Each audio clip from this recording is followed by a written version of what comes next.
Oh, yeah. Okay. So I'll go on. Can I leave this? Didn't realise the mic's on. Who turned the mic on early? Well, hello, everyone. Noswaith a croeso I In My Craft. Hello and welcome to In My Craft, the new craft of writing series here at Taliesin, which takes its title, as I'm sure most of you know, from the famous poem by Dylan Thomas, In My Craft or Sullen Art, exercised in the still night when only the moon rages and the lovers lie abed. Sorry, I always mean to only ever say the title for that, but he wrote those words for them to roll, and it's hard to stop. But in that poem, Thomas gives a suggestion, at least, to not just how he writes, but maybe also why he writes. And I suppose that's why I chose it as the title for this series, because those are the 2 points of focus, really, in these conversations, the why and the how of writing, with some of the writers who I think are some of the best writers in the country at the moment, across fiction and poetry, and theatre and screen. And this evening, I'm thrilled that the writer that we have to ask about the how and the why of writing is Ingrid Persaud, the author of Love After Love, her first novel, which pretty much won, I think, almost every award that a first novel can win. So I'm sure that we will touch upon this novel and maybe the novel that has just very recently been finished. But as I said, we'll also be talking on a broader canvas about, well, really Ingrid's journey into and through writing. But to start off with, could you please join me in welcoming Ingrid Persaud? Thank you. Well, thank you so much for being here. Diolch yn fawr iawn. So, to begin at the beginning, to continue quoting Dylan Thomas, I mentioned there the idea of a journey into and through writing. I was just wondering, to start there, what was your individual journey, both as a writer but also as a reader, perhaps, that started you, well, I guess, on the path towards Love After Love? I think the reader part is probably the more important part. I grew up, I'm an only child, and a single mother who devours books. And she let me read anything that was there in the house. So I grew up with books as my companions. So being a reader was always part of my life. So books were always part of my life. And I came to writing quite late in life, after 2 other careers. So it's been a while coming. I'm not a natural. I didn't do a wonderful MA or BA in creative writing, so I don't have your experiences. I come with something a little bit different. Yeah, but it's interesting what that difference is, because as you said, you had 2 other careers, and to say that isn't a preparation for being a writer, is that true? Is that not the perfect preparation for being a writer? Well, you see, you started writing in your 20s, and you have this but huge... really badly. Yeah, maybe I wouldn't have wanted to write in my 20s, but I think I've always been involved with words. So my first life was as an academic. I taught law, public international law, at King's College in London, and so, that's kind of a type of writing, and certainly an interest in words and the power of words. And then I did that for a decade or so, and then I kind of had a moment where I just could see my life continuing in one particular direction, with no one ever questioning me. And so I decided to take 6 months off, because if you take 6 months off, you can do anything and no one will ever really care.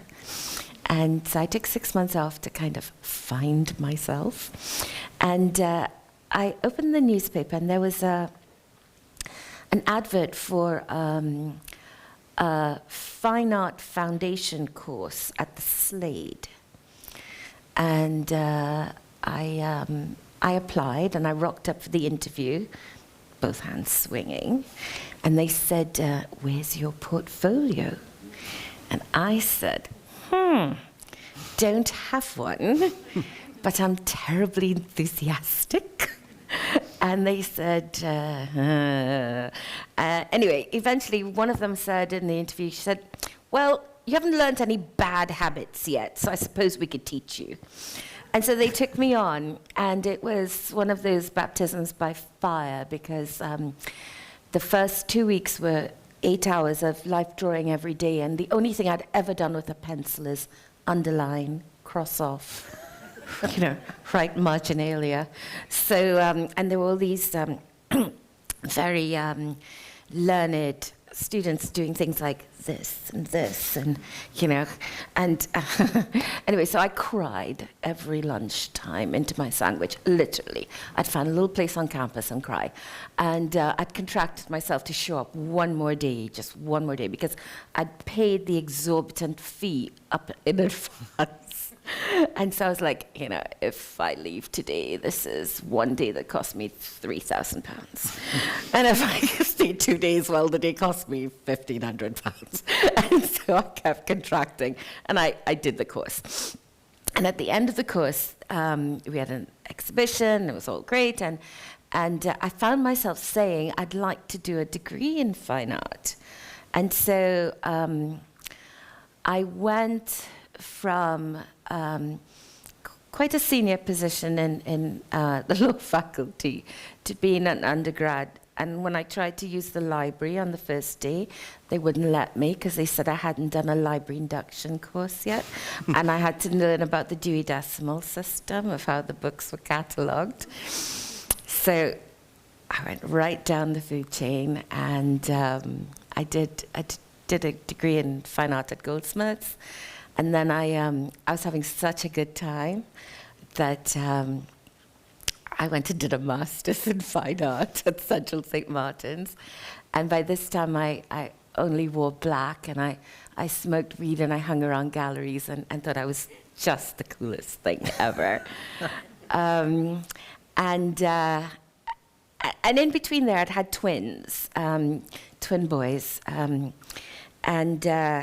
my partner, the baby father, which is all I would call him now. The baby father, who I kept for 33 years, but since released, he said these children, must have a childhood, and so we went to live in Barbados. He was born in Barbados just by accident, and my parents happened to be living in Barbados. And I'm from Trinidad originally, so that's next door to Barbados. So off we went to Barbados. And the thing with being a black clothes wearing, weed smoking, conceptual artist with no particular skill is that there isn't a place for you outside of London, okay? You do not belong anywhere. And so I found myself without a tribe in Barbados, because in Barbados, to be an artist is really to be a painter, and it is to be a painter of narrative paintings, and it is to be a painter of colourful, large narrative paintings. And I couldn't do that, So I thought, I'm like, no, this can happen. So I'd go to, I went to the petrol station, and I asked them if they wouldn't mind having an artist in residence. And they said, lady, pay for your gas and leave, please. So that was the end of that. And then I thought, I'm not in Paris, but I can do a derive. I can go, find, the city, map the landscape in some way. And because no one walks in the Caribbean, because there are no sidewalks and it's very hot, everyone goes around in cars. So I randomly picked a car and decided I would just follow this car for as long as I could. And so I followed the car until he turned into his home in his driveway about an hour later. And I was attempting to turn into his driveway when I realized that might be the end. and I was truly lost, and I had no idea where I was. And anyway, I thought I'd better not do that again, because it's a small country, and he's probably taken note of my number plates. And if I do this again, I'll be arrested. So as you can see, things were not going my way in terms of the old fine art gig. And is this... Yeah, sorry. Is this where writing came? Yeah, sorry, I'm going to get to the writing. I'm going to get to writing. I promise. I promise.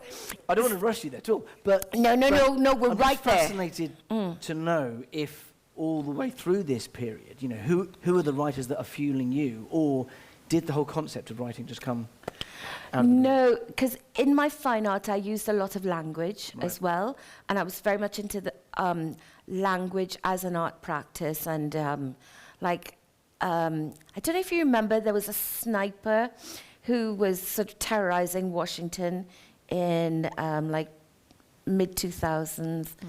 You probably don't remember. Anyway, there was a guy, and they assumed that a sniper would be a white man.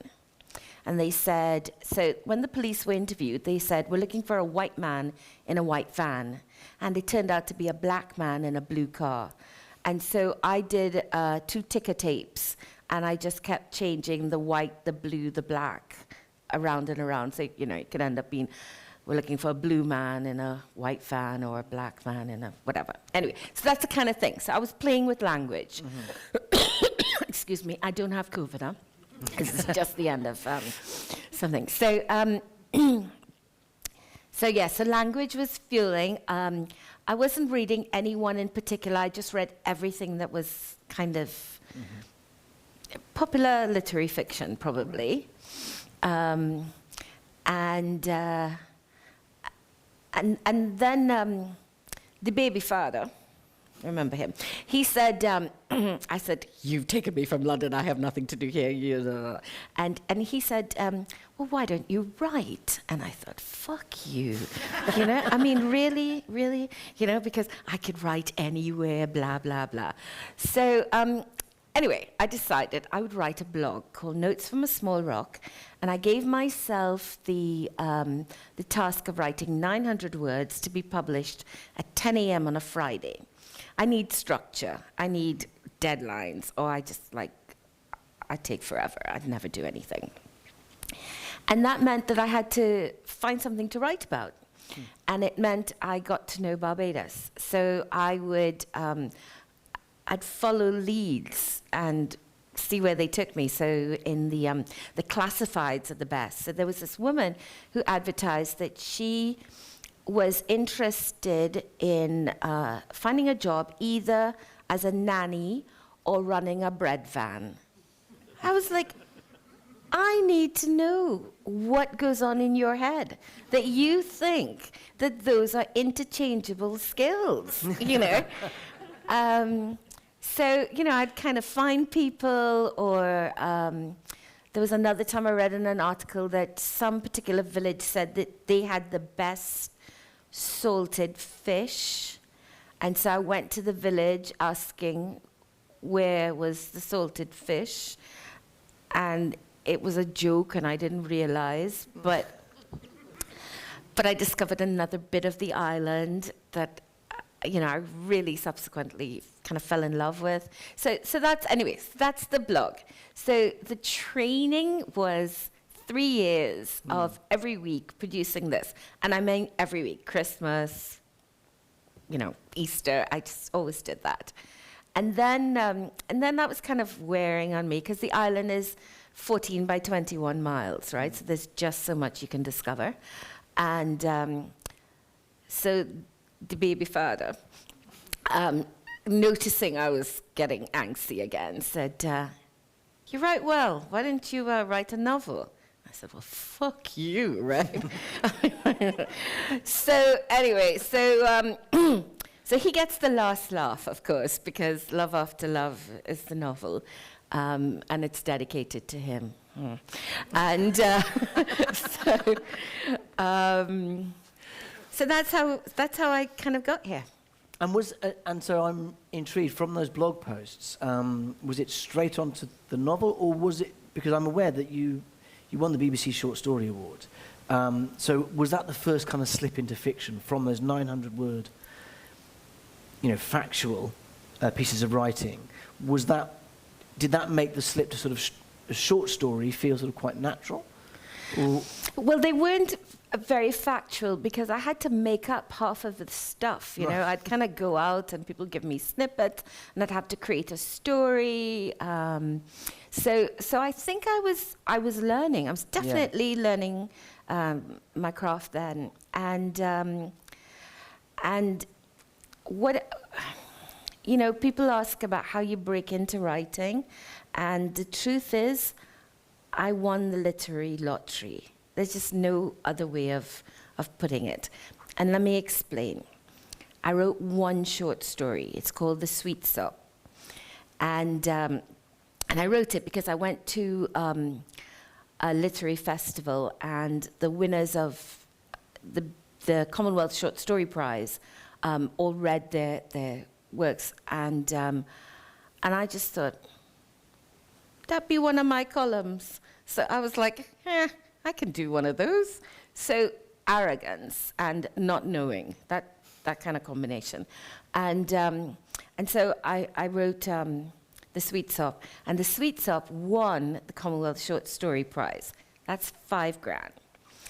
Then you can submit something you've written already to the BBC Short Story Award.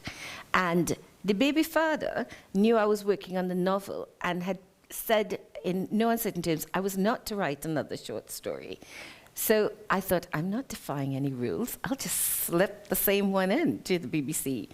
And it won $15,000. So this one short story has given me $20,000, okay?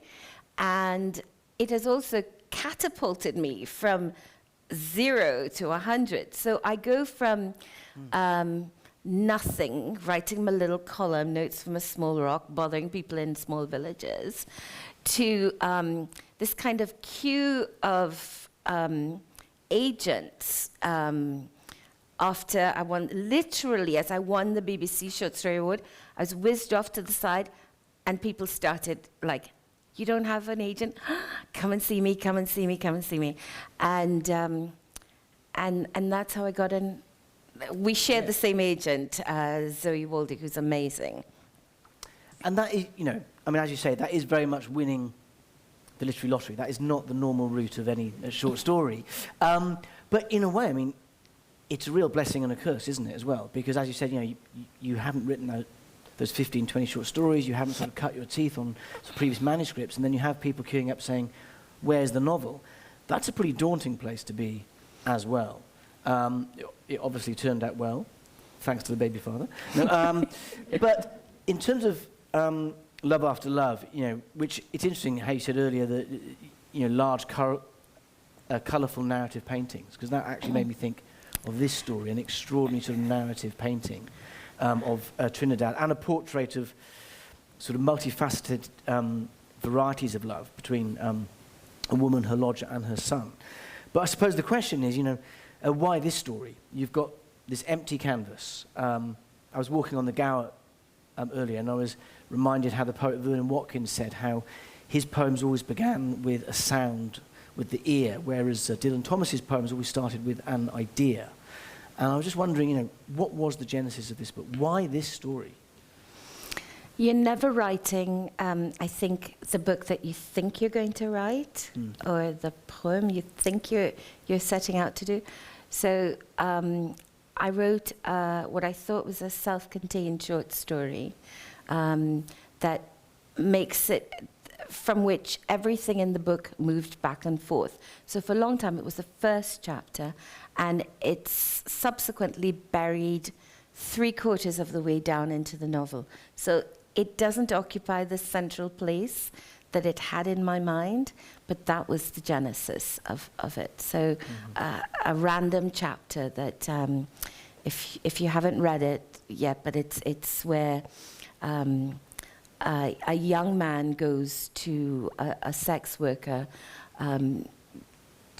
for her to inflict pain, and it's a exercise in substituting physical and psychological pain.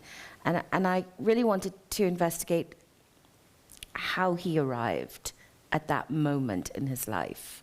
And so in thinking about him, I kind of went back and forth, and I found, well, what were his parents? What were his influences? Where was he? And so that's how the story grew. It grew out of that. So it really started with character. It started with character. And then peopling, the hinterland and the story around that character. Yeah. Which is fascinating because, of course, I'm aware that people say this about this book all the time. It's an extraordinary exercise in voice and dialogue, and in dialogue even, and patois, and it's incredible how you represent that on the page. I was just wondering if you could talk a bit about, so the structure of the novel is that it moves between the first-person narrative of the three central characters, but how they talk to each other and how they talk to themselves, is so incredibly sort of visceral and alive and just springs off the page. I'm just wondering if you can talk about your approach to voice in the book. Because there's a voice over the whole book, isn't there? But then you've got these three very distinct characters, and I'm aware that's quite a juggling act. Yeah. It's a real juggling act. How many of you are going to be in the seminar tomorrow morning? Okay, so we're gonna talk about voice. Among other things, anything you want to talk about, we'll talk about. But I thought we might concentrate on voice. It wasn't pleasant because to go into the head and live with a young boy with all his teenage angst and self-harm or... Actually, very interesting. I found that the two male characters, much easier to inhabit. And I think it's because, women, we're always kind of projecting ourselves into spaces, imagining ourselves into roles. So imagining myself into the role of a gay man or a young teenage boy was a lot easier than a middle-aged woman. That was just a little too close for comfort.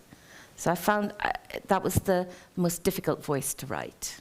But you did say that I think I'm right in saying that there are women from your family who have influenced the voice in the book. Is that right?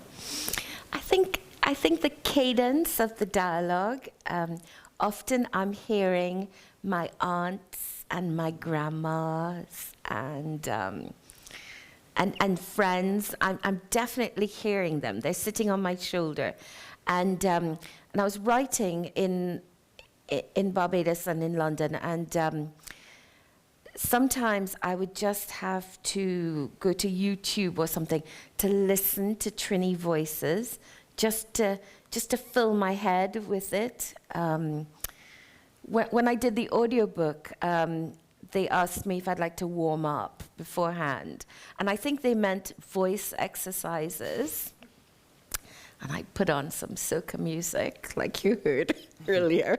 And that was my warm-up. I was singing that. So it's always trying to sound, getting the sound back in my head is important. Well, it might be nice to hear some of that dialogue in the reading, but just before you do, I was going to...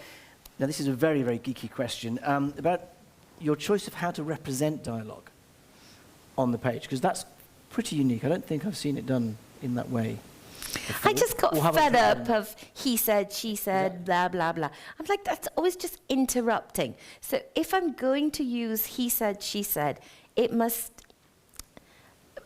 be important in and of itself.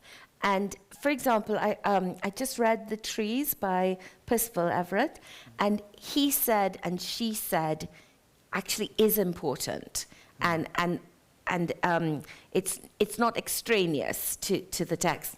Whereas in most texts, it's he said and she said, and if you don't know for 2 seconds, you'll figure it out. So I got rid of that, and it's sheer laziness. I didn't want to put like those inverted commas and all the whole punctuation thing. I'm like, nah. So I'll just indent it and indent it and indent it. And now it's my signature piece. It's like, I don't use. No, but that's what's so fascinating. I mean, I guess as a poet, I was really interested. It's the way that you use space on the page, and it completely guides a reader. And it's, and that's maybe the fine art bit as well. It's completely fluid. Yeah. It's like, I do want to play with the space on the page, and but I don't want to go overboard and have words dripping down and stuff, because I'm not a poet, and I I don't want to seem even more pretentious. I love how she pointed at me at that point. I want to seem even more pretentious, like these pretentious poets. Right, okay, let's hear some of the book that your baby father helped you to write. No, he did not help, no, but but he did push me towards it, and so I'm going to read. We've had a really cheerful time so far, so forgive me. This is a little bit of a downer passage, but it's right from the first chapter of the book, and it's in Betty's voice, and she is interacting with her husband, Sunil.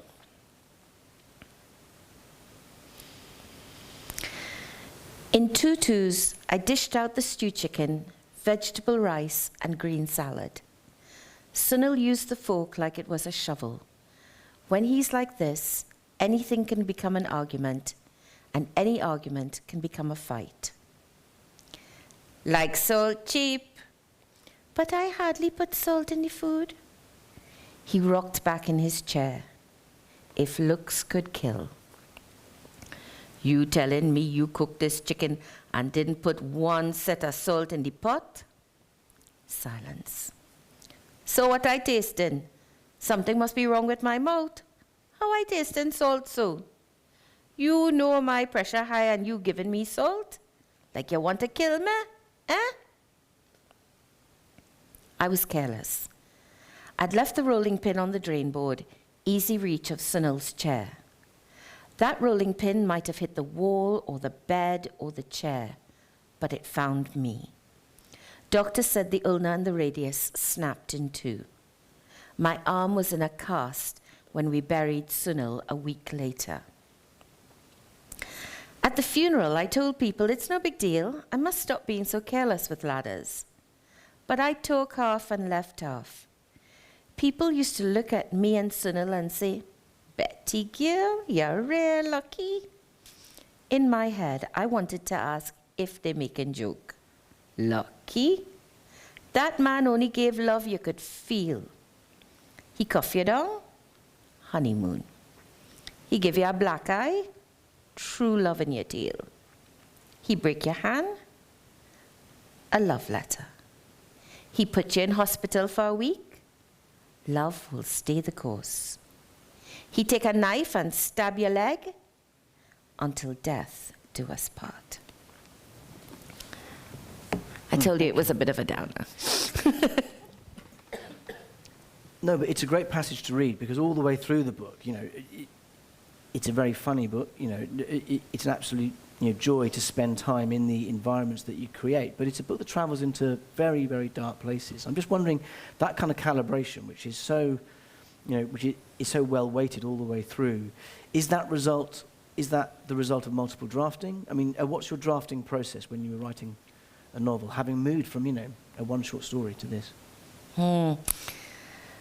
So it's having won the lottery, right? You have to keep going, because that's the point of it. And I had worked for a year on 20,000 words of the book, but I'd honed those 20,000 words so well over time that I knew everything that would come after. And so as soon as I got an agent, I gave her the 20,000 words, and she said, this is amazing. When can I see the rest? And I said, in October, I'll give it to you at the end of the year. And what I didn't know with writers is that if they don't specify the year, you're good, okay? It could be any year, right? Anyway, so I delivered my manuscript on the 31st of December of that year at 4 p.m. Barbados time, which was still, you know, technically the 31st of January in the UK. And so that period was just very, very intense writing, doing nothing else. But I'd spent a year, you see, beforehand. So it's a myth to say I wrote the book in 3 months. Really wrote the book over, 15 months. And then, of course, Zoe our agent, gets hold of it, and there's another month of editing that happens before she puts it out into the world. And then, of course, you have the in-house editors. Although that was a very painless procedure. And then it finally makes its way into the world. So it's... And I'm always looking at the draft. I was trying to pull the draft as it was going to the printers. I was trying to change, a word here and a word there. Like, I remember looking at one page and thinking I'd used the word up too many times. And I was like, we got to pull this. There's up. And so I had to be talked down from the ledge because, you get to this point where you're like, you no longer see your work properly.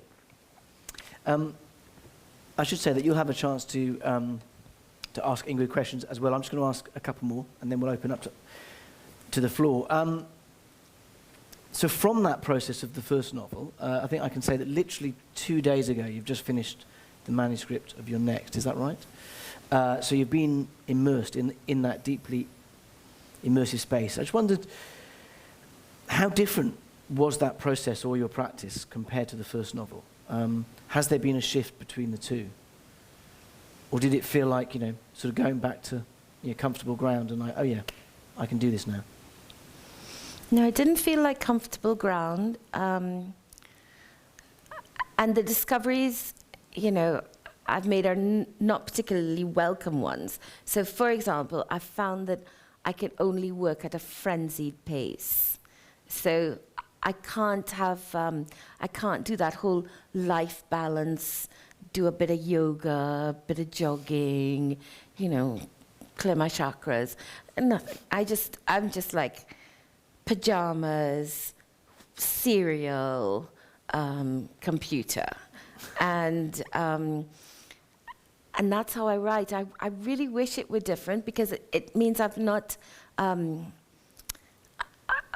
living. So there's times when I'm living and times when I'm writing, and I'm not kind of combining writing and living, So I'd like to be able to do that. So I wrote this novel very, very intensely over 13 months. But I'd been thinking about it for 6 months before. I got a commission to write a non-fiction piece. And I had a novel that I was kind of dabbling, a bit of a draft I'd been dabbling with. And that had been a life balance thing. I'd dabble a bit, I'd have a bit of life, dabble back.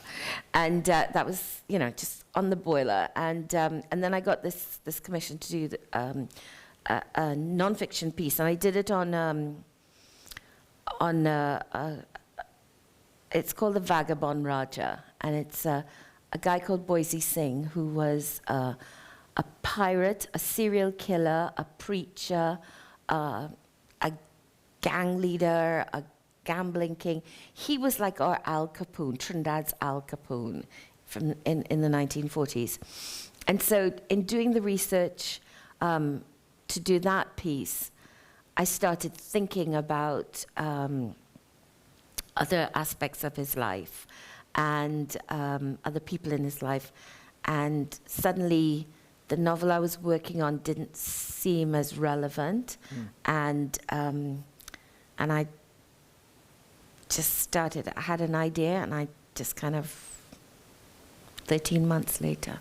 So a piece that started with character again first. It seems like that's where I go from character. And in terms of voice, is this in a similar sort of orbit as A Love After Love, or did you have to find a whole new sort of authorial voice for it as well? Nah, I copied what I'd done before. I did multiple voices, more voices this time. I thought, you can do 3, you can juggle a few more. So I put more voices in, and I learnt a lot about structure doing it because the timelines were more difficult, and they were lives that were not intersecting as much. So that was more difficult, and I was learning on the hoof. That's the problem when you don't give yourself time to do a degree, right? You have to kind of learn as you're going along, and the margin for error is much smaller. So you have to get it right, or not. But I think maybe with literary fiction, it feels as though it's kind of reinventing the wheel each time, isn't it? I mean, I don't know about you, but that's what I quite often find is that you start off very far down the learning curve all over again, because it's a whole new cast of characters, a whole new environment. You think, God, how did I do this? But it sort of feels as though without that learning, it wouldn't happen. There has to be that journey of discovery for the writer. I don't know, maybe. I thought it was going to be easier, I guess. Maybe that's what I'm saying. So I thought it was going to be easier, and it wasn't. And it was some of the same problems just multiplied, and it was a whole bunch of new problems to solve. But if there weren't new problems to solve, why would I do it? Wouldn't be much fun. Well, actually, I've got one more question, and then I will open it up to the floor. And it leads on from that question: why do you do it?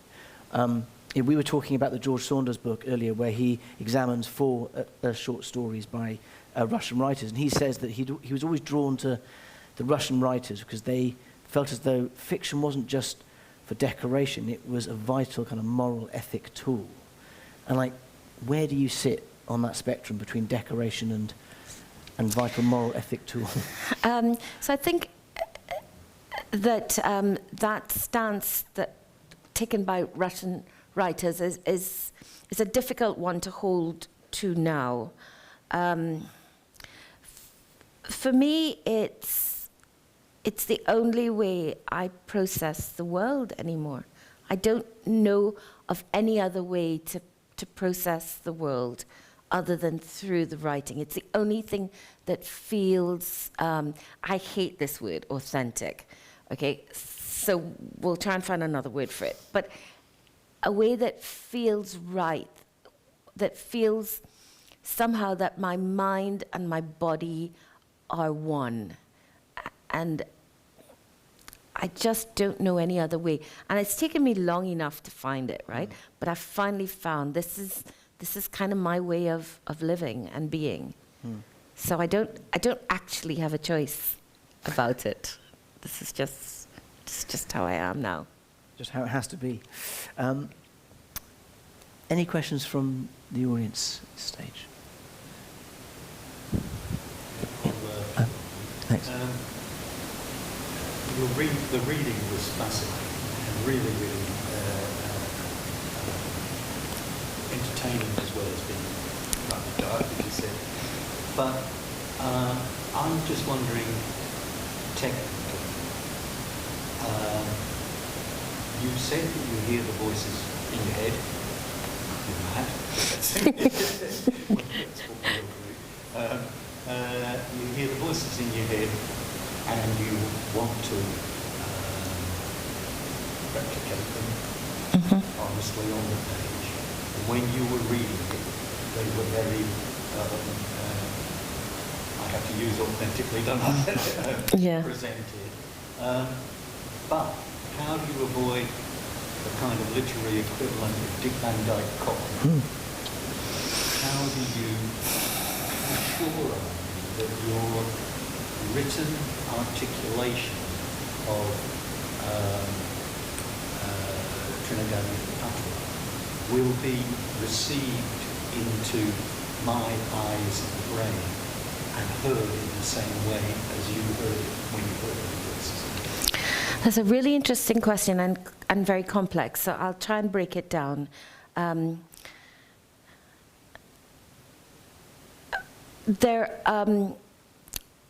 I don't think of Trinidadian English as a patois. I think of it as English, and it has its own set of rules, and I am working within those rules, and I'm constantly checking the language, checking that the language I'm using is appropriate for the time, the age of the person, and current. So I have a lot of dictionaries, both physical dictionaries and online dictionaries.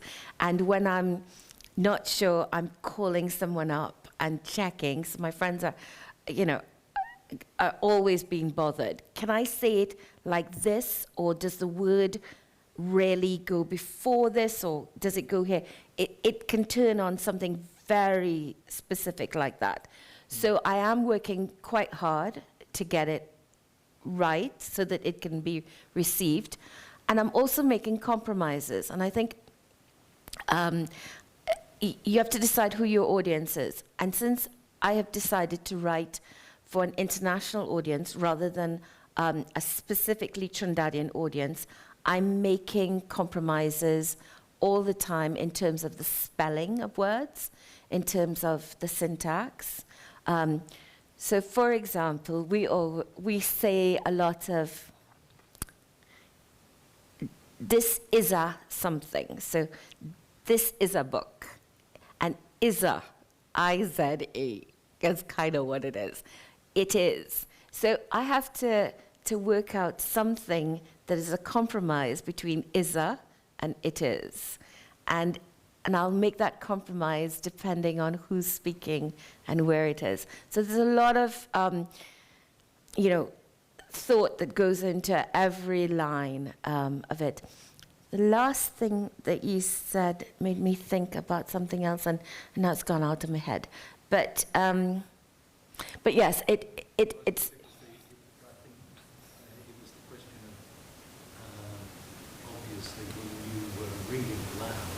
The representation on the page was, in a sense, replaying the voice that had come into that. So, not just you, but how does anybody put into written dialogue a form of language which would somehow sound something like you intended in that person? I think you have to inhabit the character completely. And you have to strip away your own ego, and you can't be shy. You have to really just be vulnerable to it and go for it. So what people often say to me is, how could you have written this? Because you don't sound like that. I don't sound like that because I grew up in South London, okay? But Trinidad's my home, and so I'm letting all these voices seep in, and I'm just getting rid of everything else and honing in on what I'm hearing. And when I'm not hearing it, I'm going for aids to hear it. I'm speaking to people, I'm listening to videos, I'm surrounding myself with music. So yes, it's stripping oneself away and deeply inhabiting a character. I suppose what I was wondering was how then do you write in a set? Do you write with an accent on your page? Because you said you were avoiding saying you said, so therefore you're not saying how to say it. That was the thought. Sorry, I don't. No, but I think you make an interesting point. How do people receive their own work and know if it's going to come to the ultimate reader? Well, I read aloud I read all my drafts aloud, and at the time of Love After Love, I had a Jack Russell called Jack, because we have no imagination, and Jack would leave the room every time I read aloud. And so I thought, not doing too well. And gradually, as the drafts got better, Jack would stay for longer and longer. Some say it's conditioning. I say the work got better. Thank you. Any other questions? Yep, up top.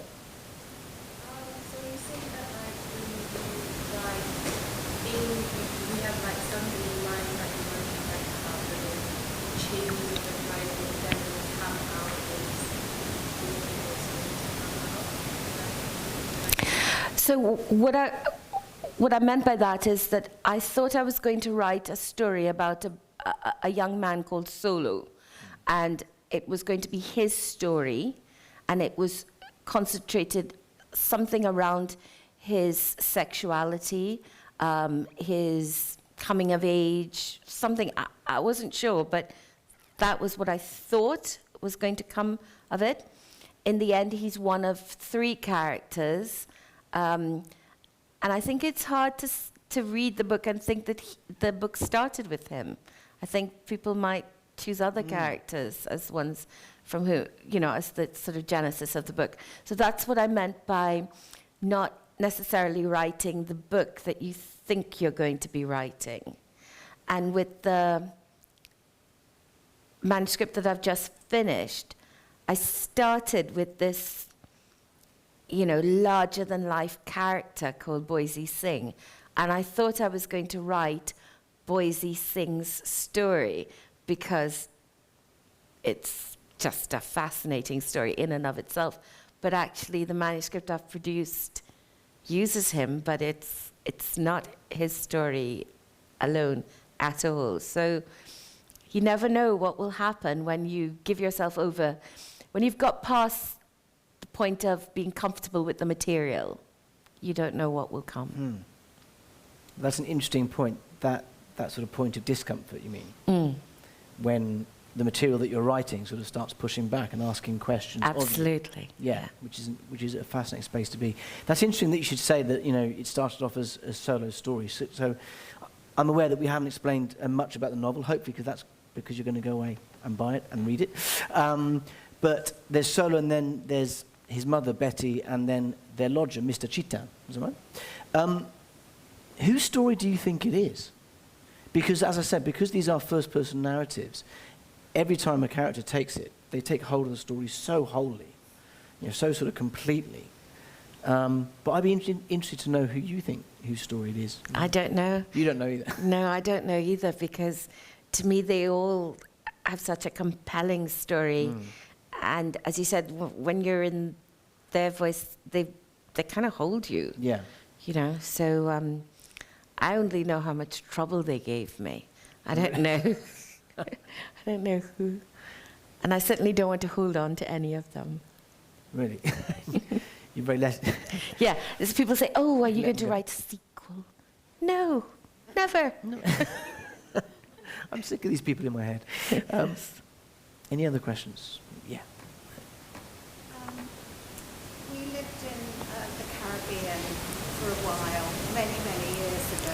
Which island? Barbados. You lived in Barbados. Yeah. So where in Barbados? We were at the university, so just down the hill from there, Black Rock. Oh, Lord. There is a really fancy bar now on Black Rock. Yeah, it's called La Cabane. My boys work there in the summer. Yeah, it's very hip now. Since then I've always been looking for, Caribbean literature to read, and I saw a review of your book. And I've heard Trinidadian English, I've heard it, and it was just such a joy to read that in your book. Oh, thank you. And the whole, and there was a wonderful rhythm to the dialogue, but also to the way it's written. To me, there's a wonderful rhythm of the dialogue and then the next bit and everything. It has a very wonderful rhythm to me. And it was, I read it quite a long time ago now, and it's still very vivid in my mind. So, Oh. yeah, really, really enjoyed it. Thank you. Do you have a question with it, or just my ego stroking? Because that's good too. We could stay with that. Can't wait for the next one. When is it coming out? I've no clue. But it's interesting that you said a rhythm, because a word that you've used an awful lot is cadence. Yeah. And you've talked about that in terms of the genesis of the book. So, I mean, it seems to me that time that you spent in Barbados and going around and exploring the island, and obviously all of the hinterland that you had already, with that area, I mean, is it too much? Is it being overly romantic to say that there was a cadence of that environment that was coming onto the page with you, or that was sitting down at the desk with you? Because I do agree, it feels like a very sort of rhythmical novel, the way that it moves along. I think, who turns up to the page? It's the writer, and whatever the writer brings to it. So I'm a West Indian person. I bring a West Indian sensibility of the music and the landscape, and there's nothing like someone in exile, even if it's voluntary South London exile. So I think I was definitely trying to recreate something of that in my work. Did you feel that you were writing into an existing tradition of Caribbean literature, or against it? Or did you feel that you had stuff that you could play with there because it had become almost sort of tropes? Or? So I was very anxious not to play into kind of conventions, but I felt I was writing into a tradition. Mm-hmm. So, tiny set of islands with 3 Nobel laureates. I mean, how badass is that? We've got Naipaul, Derek Walcott, and we've got an economist. Had to have an economist. So we're writing, you can't help but know that you are writing in a tradition where storytelling is valued. So storytelling is valued at every level. And you can't avoid that. What I felt, though, is that there was space in that to carve out something that was mine. I thought that women's voices were missing, queer voices were missing, and just kind of much more of the experiences that we have now that we were sweeping under the carpet in the Caribbean. So I just thought, I can go for it. I can do this. So yes, I felt there was a space for me to write into. And it turned out that, yes, there was, because this book is hot with the gay community. I'm always like a real good bestseller. So, it's like, I didn't know that. There's some very hot gay scenes in it. I didn't know that I was going to be. Yeah. Yes, there's a hot gay scene in it. And the best compliment I've had is from a gay man who wrote in. I kind of pinned his comment because I was so proud of it. He said he defies any gay writer to write about gay desire as well. So I was like, ooh. That must have felt like, yeah. That felt good. That felt good. Because what it says is that desire is desire. And that actually, what goes where is so irrelevant that it's actually about desire at its core. And if you can write about desire at its core, you can put any gender in afterwards. I've got more questions, but I don't want to stop anyone else. Oh, yeah, there's one there, and is there one there as well? Yeah, so if we go to you first, and then we'll come to you. Mine is just a curious question here. Was it intentional that you left the murder scene out in the cheating? Yeah, I couldn't write it. Killing him off was something I had to do.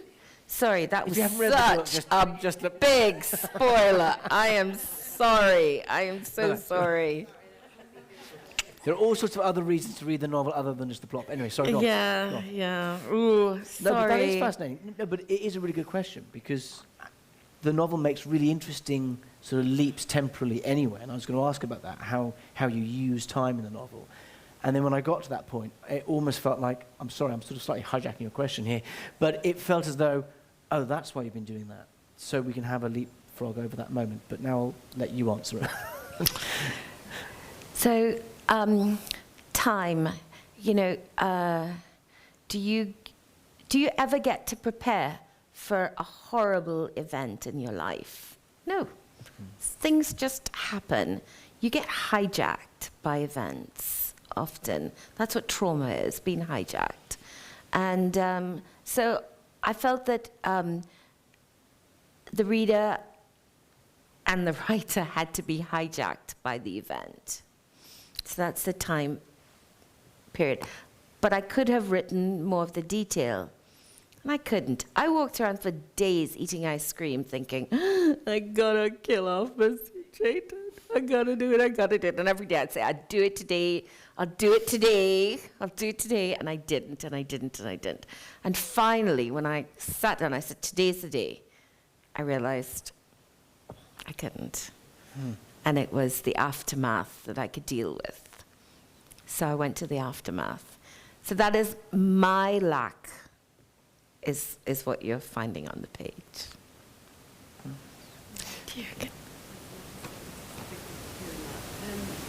I was going to ask a sort of more broad question about like the idea of commissions. And you said that you're going to start with a character in this novel, and then in your manuscript you were given a character. How did you find that as a starting point, being given to you by somebody else? Oh, no one gave it to me. They just asked me to write a non-fiction piece. I could have written about anything under the sun. No, I chose this guy. I'd never written any non-fiction apart from law review kind of stuff, you know. I was like, what am I going to do? So I found a criminal. And so you see, it all kind of comes together in the end. Broadly speaking, do like obviously probably most of us haven't written books. Do people offer you commissions? Do people say, will you write a book about this? I wish. You know, no, they don't. There's just so much to the literary lottery. Okay, so I had a one-book deal with Faber, and that is the book. And they have a right to look at the second manuscript first, and that's all. But I do get. Different people want to own you for different reasons. So the BBC gave me their prize, so they're always commissioning me. So I've got loads of work from them over the last few years, and that's been great. But I get that because I'm theirs, you know, and so they want to show that, you know, their prize does something. And then, you know, people read the novel, or they hear something on radio, and my voice happens to fit something they want, you know. So again, it just happens like that. It's not clear. The path to being a writer is not is just not a steady path unless you have a real job as well, you know, with a monthly paycheck. And also, I think, you know, it's important to say that there is no one path as well, you know. And as you've heard from this conversation, you know, so much of it also requires upon uncertainty in a way, and being surprised by your own work and by things that happen within it.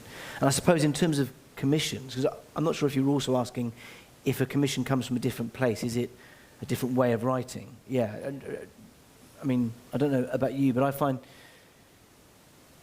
commission work sort of, it feels like offered songs, you know, they're not quite yours. They're not quite, yeah, absolutely. Or you know what they're asking for. Yeah. You know, so, you know, if I win with the sweet sop, what they're saying is, can I have more sweet sop? And if I don't have more sweet sop in me, you know, are they going to accept my work? And I think that will only come in time when I've built a sufficient body of work that I can pick and choose. I think we're almost out of time, unfortunately. I've got one more question, but any more from the audience before? Oh, yeah. Oh, actually, two. Go on, then we can have two. Yeah. I'd like to ask, when we were in the Caribbean all those years ago, I read Thanks for Mr. This Was by P.S. McCall. There was sort of aspects of your book I recognised in that. It looked like the same society and the same kind of language, very different kind of characters. But do you think you were influenced at all by having read Naples? I'm sure I have. I grew up on his work. I can still remember exactly when I read A House for Mr. Biswas. It was that imprinted on my mind. And it goes back to the question about writing into the tradition. You're very, very aware of who's gone before and what they've achieved with language. And also, he being an Indo-Caribbean person as well, so he's looking at the same landscape that I was looking at. So yes, it very much, he's kind of weighing on my shoulder. I mean, the humour is very similar, Oh, thank you.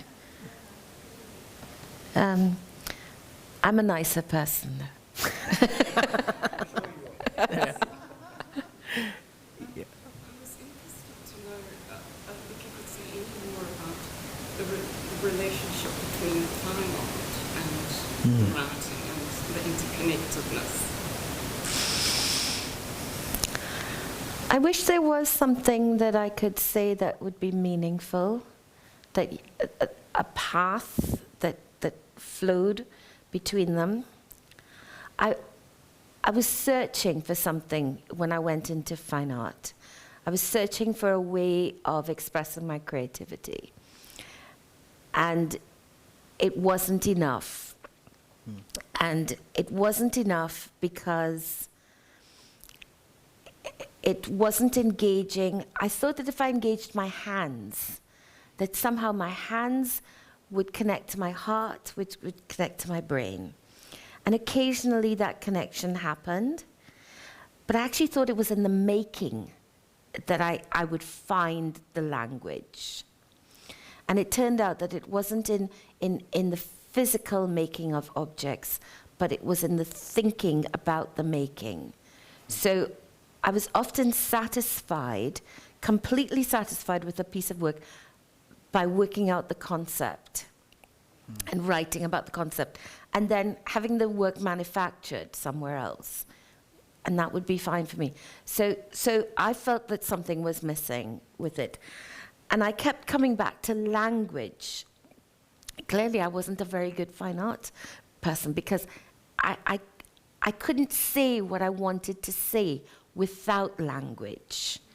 And I had a wonderful tutor at Central St. Martin's called Kate Love. And Kate encouraged us to think of writing as a way of making art. And so I was encouraged to do the writing rather than discouraged. And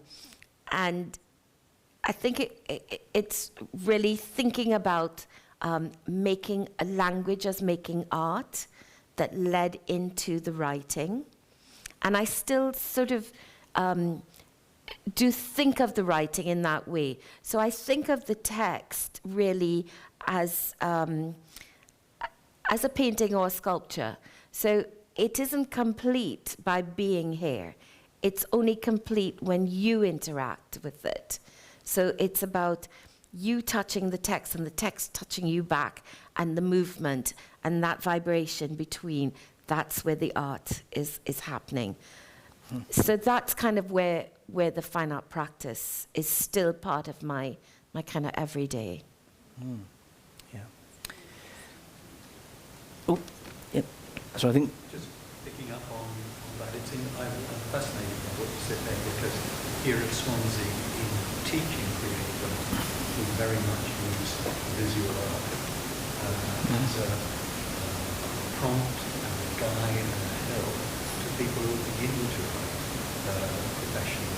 In other words, the visual, the imagery, and it's the reverse of what you're saying that you were helped with at in fine art. You can turn that thing around and say, if there's a visual representation, then that's going to help you shape language, just in the way that you were. I flip it. I think the relationship is much closer than many people would think. And I also, you know, it's quite clear that I think in scenes and in, you know, visually, that I think that comes through in the writing, that I am seeing images all the time. It was funny, actually, when at the very start of this event, and you were doing this, you know, mimicking your art students, but that really struck a chord with me, because I could almost feel you doing that, you know, scene by scene in here, in a very positive way, you know, because we've talked a lot about the voice of the book, but it's an incredible book in terms of human observation as well. There's obviously more that we could talk about, but I'm afraid that we are out of time, and I rather like the idea of leaving it on that vibration, that chemical reaction between writer and reader. If you'd like to experience that reaction yourself, can you see what I did there? Tim from the brilliant independent local bookshop Cover to Cover has copies of Love After Love outside, and I'm sure that if you find Ingrid, she'll be willing to sign a copy. Absolutely, absolutely. So thank you so much to Taliesin, all of the staff here who have made this possible. Thank you very much to all of you. There are 2 more events in the In My Craft series. Ben Rawlance, a fantastic writer of really quite groundbreaking creative non-fiction, on the 10th of November, and then the brilliant short story writer and novelist Sarah Hall on the 24th of November. So I hope to see you back here for that as well. Oh, look, you were excited about that. Great, good, so am I. So tell your friends. Yeah, so thank you, but most of all, thank you so much to Ingrid for joining us today and for sharing. Thank you for coming. Thank you. Thank you.